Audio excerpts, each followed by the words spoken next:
beginning to wander again. Just eat, eat, eat, that's all you do, I snapped, slapping his hand away in a burst of frustration. He paused, then flashed a wickedly charming smile. Harder, baby. You smell delicious when you're mad. He took my hand and kissed the back of it. Oh God, I turned him on. Why hadn't I noticed that he wasn't Declan? Who was he? A psychopath? Should I pretend I knew or keep playing along? The feed quickly gave me the name I dreaded. Pierce. Pierce. I flashed back to the high society gala Declan and I had attended. The man everyone was desperate to impress. The one who always looked untouchable, coldly reserved. Now my body was rigid in Pierce's forced embrace, the golden text in my mind screaming, "Help! Is CEO Pierce going to keep up the poor boy act forever? Oh Mao. Throws a fit at every board meeting. But in bed, it's my baby, Pierce. She's cutest when she can't see me." His fingertips were slowly tracing the curve of my waist. What are you thinking about?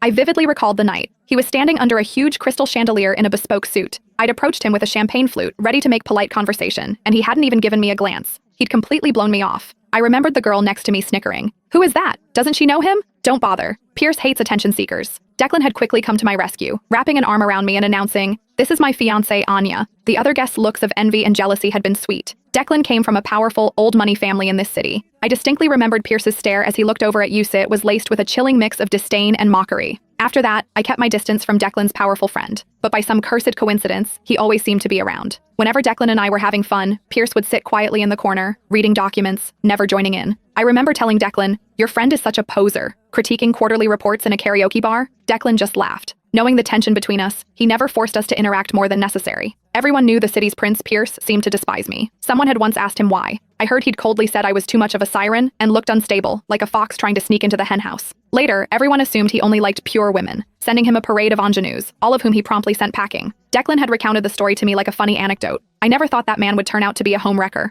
a modern-day Icarus, flying too close to the flame of another man's marriage. The more I thought about it, the angrier I got. A siren? Unstable? When had I ever been anything but polite and proper? Just because I wore a dress and smiled at a party, I was a fox? In a fit of indignant rage, I kicked him clean off the bed. Caught completely off guard, Pierce landed on the floor with a muffled grunt. He sounded genuinely surprised. "Baby, was my performance not up to standard?" "It was awful," I snapped back, thoroughly annoyed. "MC's legs are so hot. The villain has had 2 months of this. What a score. Not even foot models have feet that nice. Wait a minute, 2 months.